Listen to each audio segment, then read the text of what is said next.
আমাদের আম গাছে যখন প্রচুর পরিমাণে আম টিকে তখন আমাদের আনন্দের কোনো সীমা থাকে না, আর যখন হাতে গোনা কয়েকটি আম টিকে তখন আমাদের দুঃখের কোনো সীমা থাকে না।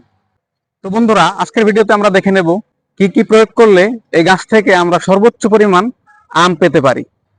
আমের পরিচর্যা সম্পর্কে জানার আগে প্রথমে আমরা দেখে নেই কি কি কারণে আসলে আমের মুকুল ঝরে যায় এবং কি তার প্রতিকার। আমের মুকুল পরিচর্যা সংক্রান্ত ভিডিওর আগে প্রথমে জেনে নেই কি কি কারণে আসলে আমের মুকুল ঝরে যায় এবং কি কি প্রয়োগ করলে আমের মুকুল টিকবে। আমের মুকুল ঝরে যাওয়ার প্রথম এবং প্রধান কারণ হচ্ছে ছত্রাকের আক্রমণ। বছরের এই সময়টাতে ওয়েদার ঠান্ডা থাকে, যার কারণে রাতে শিশির পড়ে।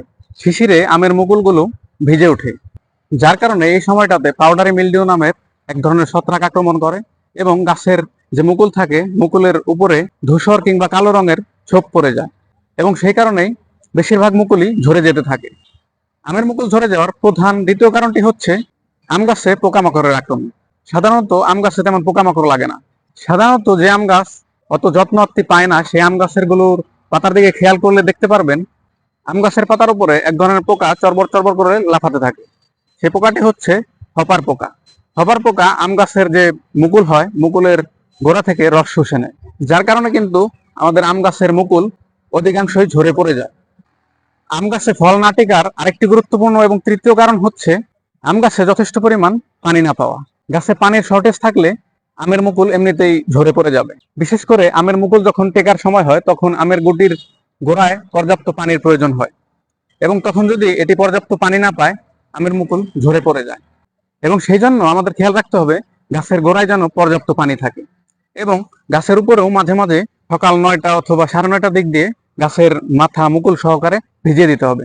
আমরা খেয়াল করে থাকবো বৃষ্টি নামলে প্রত্যেকটা গাছের ভিতরেই মুকুল বেশি করে টিকে। তো আমাদের অবশ্যই মাঝে মাঝে কৃত্রিম বৃষ্টি দিতে হবে।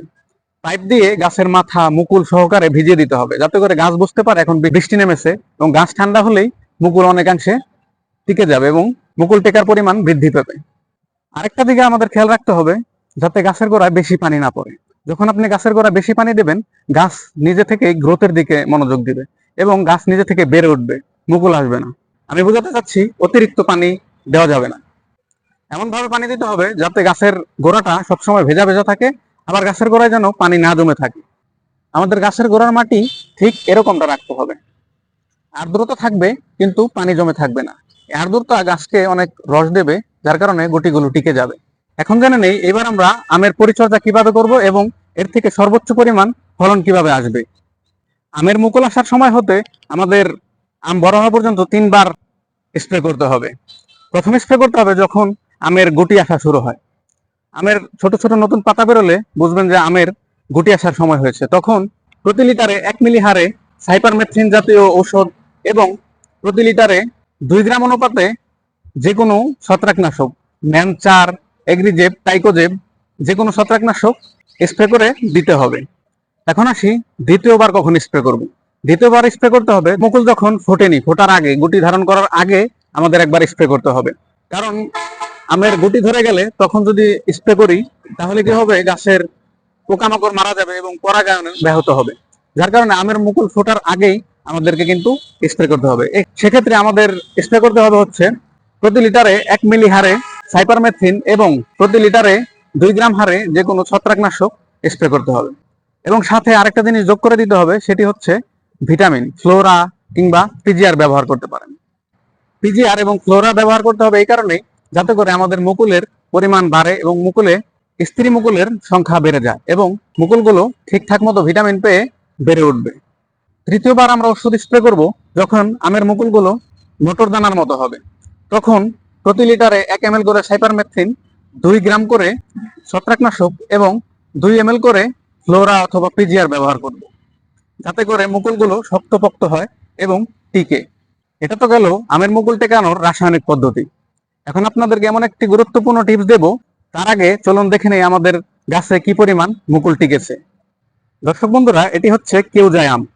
দেখতে পাচ্ছেন আমাদের গাছে কি পরিমাণ মুকুল ধরেছে এবং সেই মুকুল থেকে আমের গুটিও বের হয়েছে এবং টিকে গেছে। শুধু আমাদের কাছেই না, আপনাদের কাছেও এমন মুকুল টিকবে যদি আমার টিপস অনুযায়ী আপনারা কাজ করতে পারেন। এটি হচ্ছে দর্শক অস্ট্রেলিয়ান অ্যাপেল ম্যাঙ্গো R22। দেখেন এটাতেও কি পরিমাণ মুকুল টিকেছে। আমাদের প্রত্যেকটা গাছেই এমন মুকুলই টিকেছে। আমাদের টিপস মেনে চললে আপনার কাছেও ঠিক এমনই মুকুল চলে আসবে এবং সেগুলো থেকে আম টিকে যাবে। একটু আগে আমি যে টিপসের কথা বলেছিলাম সেটি হচ্ছে সকালের দিকে কিন্তু সূর্যের তাপমাত্রা কম থাকে এবং দুপুরে কিন্তু তাপমাত্রাটা বেড়ে যায়। তাপমাত্রা পরিবর্তন গাছের ফল না টেকার অন্যতম প্রধান কারণ। এর জন্য আমাদের একটি গুরুত্বপূর্ণ কাজ করতে হবে। যেহেতু সকাল 9টার সময় তাপমাত্রা কম থাকে, তাই আমাদের সে সময় গাছের মাথায় পানি স্প্রে করে দিতে হবে এবং গাছটি সারাদিন যেন ঠান্ডা থাকে। এই কাজটি আমাদের বিকাল 4টার সময় করতে হবে। গাছের মুকুল থেকে মটর দানা হওয়া পর্যন্ত আমাদের এই কাজটি 10 থেকে 15 দিন চালিয়ে যেতে হবে। এই পদ্ধতিটি অবলম্বন করতে হবে যাতে গাছ তাপমাত্রার সাথে মানিয়ে নিতে পারে। ছুটি আসার পরে যদি বৃষ্টি হয় তাহলে ফল গাছে সেট হয়ে যায় এবং মুকুলগুলো টিকে যায়। পানি দেওয়াটাও বৃষ্টির মতো কাজ করে থাকে। প্রত্যেকদিন এভাবে করে 2 বেলা পানি দিলে গাছগুলোর ফল গাছে সেট হয়ে যাবে এবং প্রত্যেকটি ফলই টিকে যাবে। আরেকটি কাজ আমরা করতে পারি, সেটি হচ্ছে দ্বিতীয় স্প্রের সময় গাছে বোরন স্প্রে করতে পারি। লিটারে 2 গ্রাম হারে বোরন স্প্রে করলে গাছের মুকুলগুলো বোরনের অভাব হতে মুক্তি পাবে এবং গাছে ফল টিকে যাবে। প্রিয় দর্শক, আমার এই পদ্ধতি অবলম্বন করে আপনিও আপনার গাছে ফল টিকাতে পারেন। আমরা কিন্তু প্রতি বছরই এই পদ্ধতিগুলো অবলম্বন করে গাছে ফল টিকিয়ে থাকি। তো বন্ধুরা, দেখলেন মুকুল আসার পর থেকে আসলে কি কি যত্ন করতে হয় সে সংক্রান্ত ভিডিও। আজকের মতো এই পর্যন্তই। দেখা হবে নতুন কোনো ভিডিও নিয়ে। সে পর্যন্ত সবাই সুস্থ থাকুন, সুন্দর থাকুন এবং ভিডিওটি ভালো লাগলে আমাদের চ্যানেলটিকে সাবস্ক্রাইব করতে, আমাদের ফেসবুক পেজটিকে ফলো করতে ভুলবেন না। ধন্যবাদ।